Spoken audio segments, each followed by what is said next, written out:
Hello, everyone. Hope you're doing well.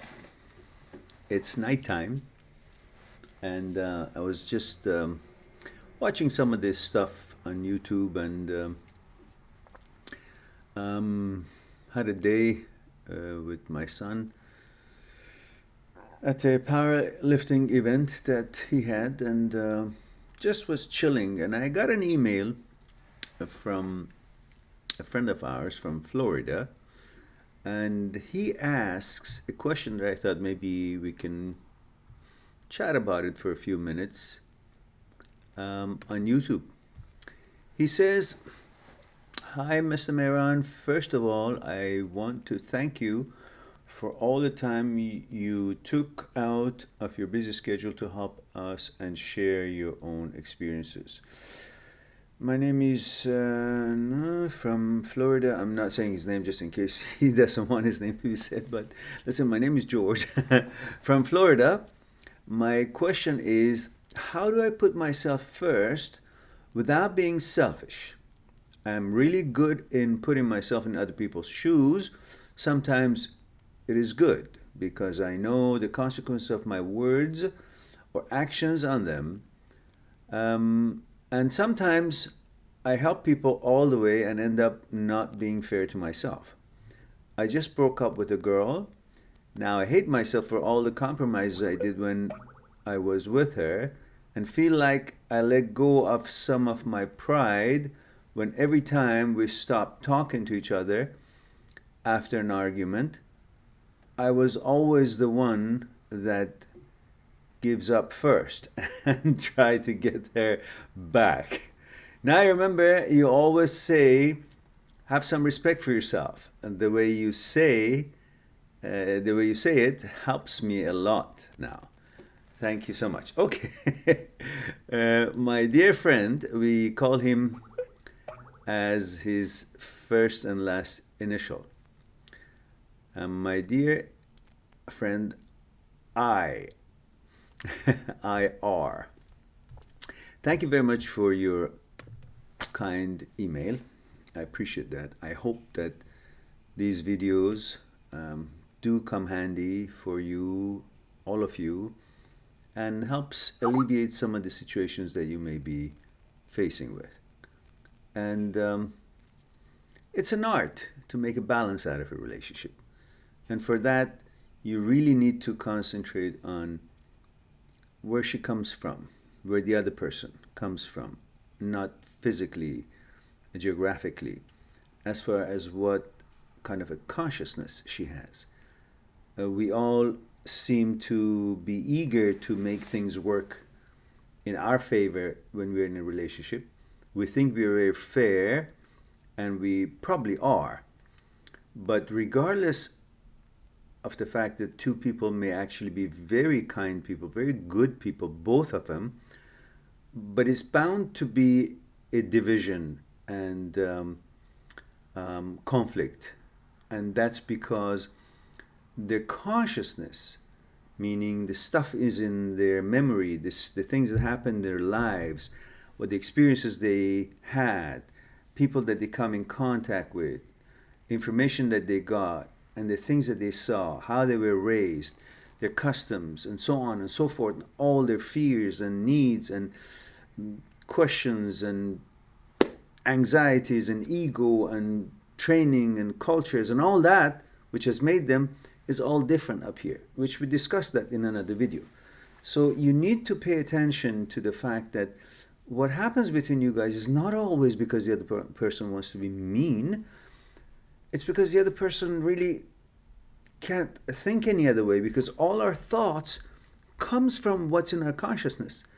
And if the consciousness is so different between the two people, their thoughts will be so different. Therefore, their actions would be so different. Their interests would be so different. So therefore, there would be so many conflicts between these thoughts, which is based on what's in their consciousness, which is the results in actions, and those actions bring certain circumstances and so on and so forth. So it's an art to be able to balance a relationship.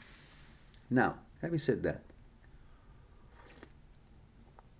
dear IR, you mentioned about the fact that how can you put yourself first without being selfish? And the fact that you have helped lots of people and you go out of your way and you pretty much become a people pleaser. I know what you're talking about. I was always like that too. Never sucked up to anyone, but in a different way, people pleaser, meaning you always try to be kind to people, to make their lives or their situation better. If it even means not totally take care of your own benefits or investment or in your own favor. And that's really because you're large-hearted. That's really because these sort of people are strong.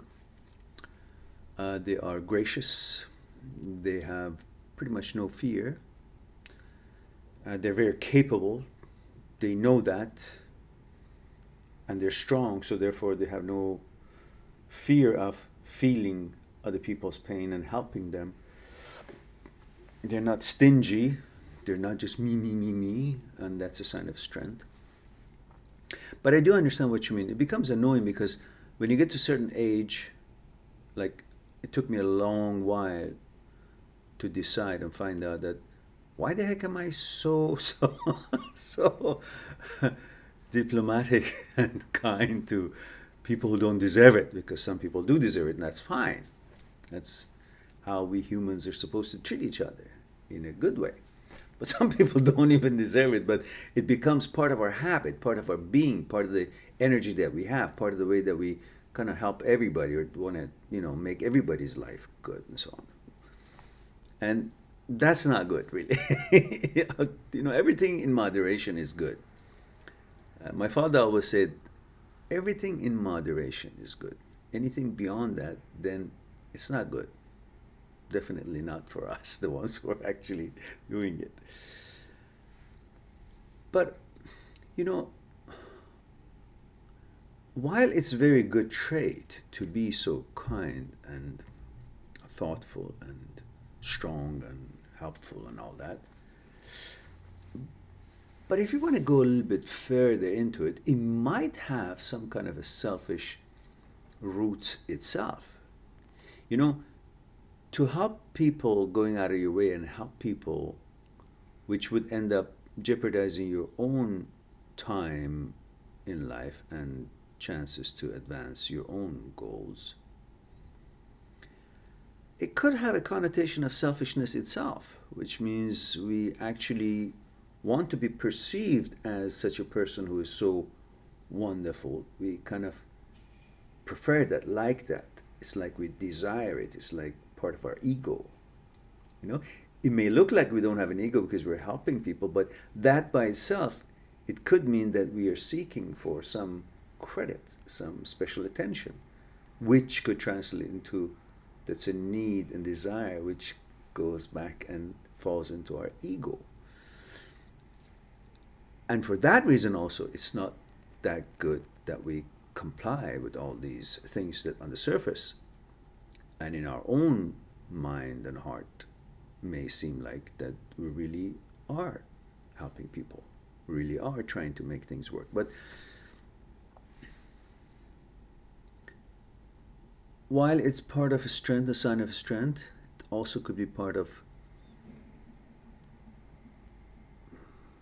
focusing on gaining some credit, which is itself egoistic, selfish, looking for special attention. I'm not saying all the reason is that, but it could be in there, laying in there somewhere. So, therefore, means it's okay if you want to be selfish a little bit, as long as its selfishness does not harm, hurt, bother, jeopardize anybody else's right or comfort or safety. I really don't see any problem with it. We call it selfishness, and that by itself is a negative word, has a negative connotation to it, and we kind of create that negativity about it. But it really means to take care of yourself as well. Let's put it this way. Instead of calling it selfishness, just for you to to fix the connotation or the meaning of this word in your consciousness, let's call it what it is. Instead of saying selfishness, let's say, I also like to take care of my own investment, of my own time, of my own benefits, advantages. I also want to help myself, you know?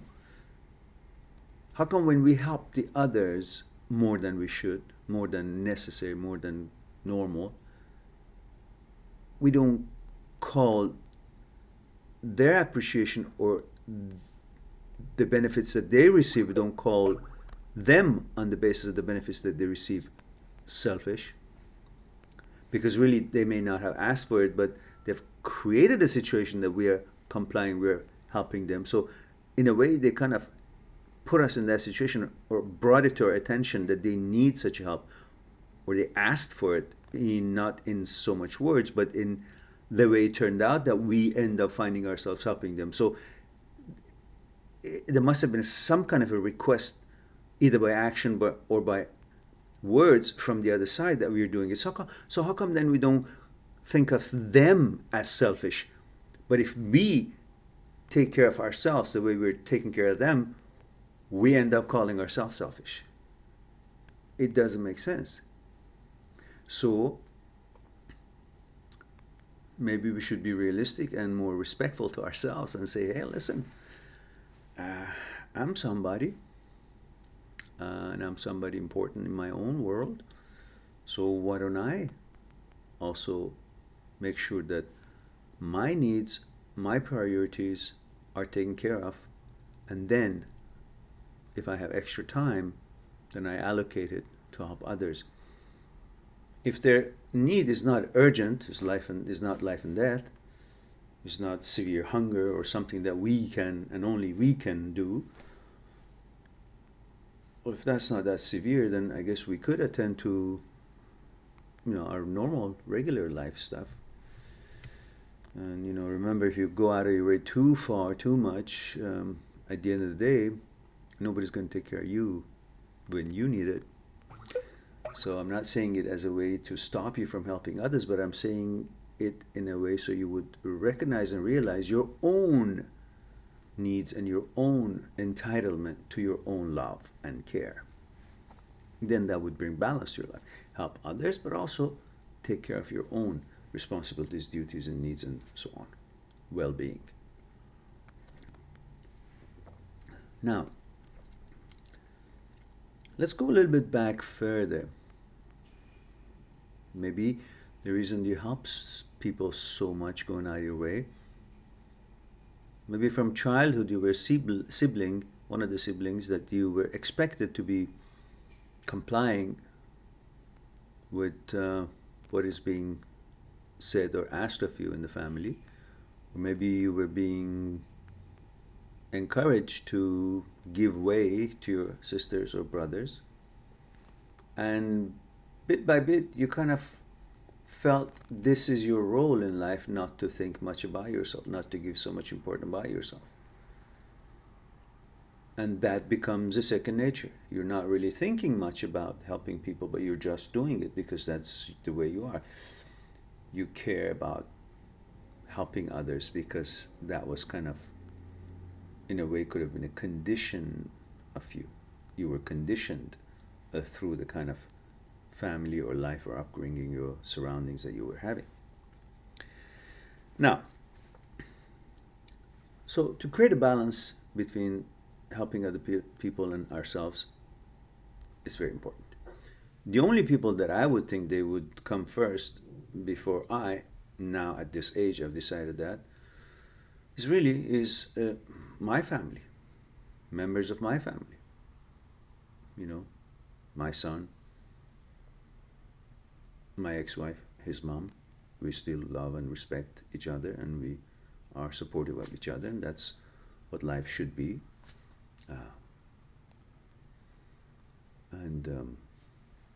Decisions to be separated should not have anything to do with the respect that two people have for each other and the family that they have created together. And love and respect and support should continue even after a divorce. And I'm talking divorce. Now, you guys who have had a girlfriend, don't rush back to the girlfriend, try to help her. Or you girls, don't rush back to the boyfriend, try to help her. I'm talking about divorce between husband and wife who have children. If you don't have children, well, you just, cut the cord and go on and find your own, life and with new partner and so on. But still can be respectful to each other and so on, but no need to go any further than that. But if you have children, it would be lovely to be respectful and loving and supportive to each other, even though you're divorced. But you have children, so that's something very important to make sure that that bond, that connection, that relationship stays cordial, respectful, loving, supportive, and positive. Now, so only really my family includes the people that I love, but it's, a serious girlfriend who has proven that she deserves to be taken priority over some of my personal needs. Yeah, why not? That's like a family as well. But thinking about how we can create this balance, well, it can be done. Just be fair. Consider yourself as one of the people out there rather than here. Don't say me and them. Consider yourself as part of them. And then you say, okay, which one of these people I think deserves to be the first in line? And you'll pick yourself out of the line. I guess that's the best way to say it, so you don't feel selfish. And you shouldn't feel selfish. You're entitled to it. You're not denying anyone food, safety, security, and well-being, stuff like that. You just stuff that they should be responsible for it themselves. And if you have extra, or if you have the time and all that, well, by all means, you can help people. But you got to take care of yourself, and that's okay. It's not selfish. Now, let's see, what else was it that you mentioned here?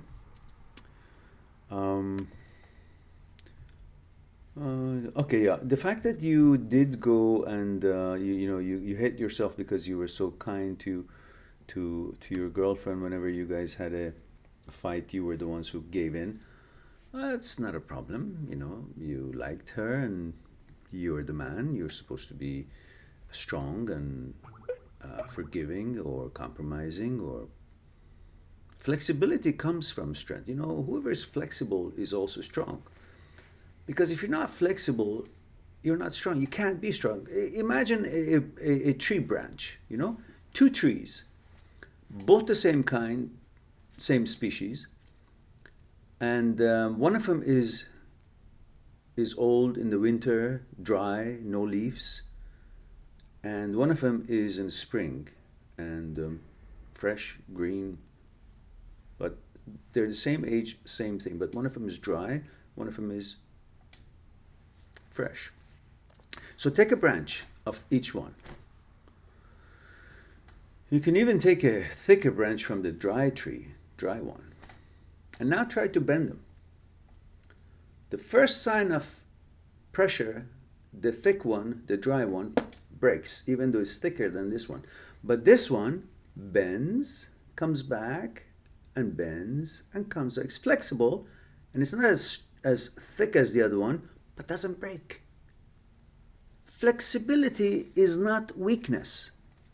Flexibility is a strength to a point that is fair. So the fact that you did give in is not the competition who gives in. It's not a wrestling match, or it's not any kind of a match or any power trip. The fact that you give in, that means you're stronger.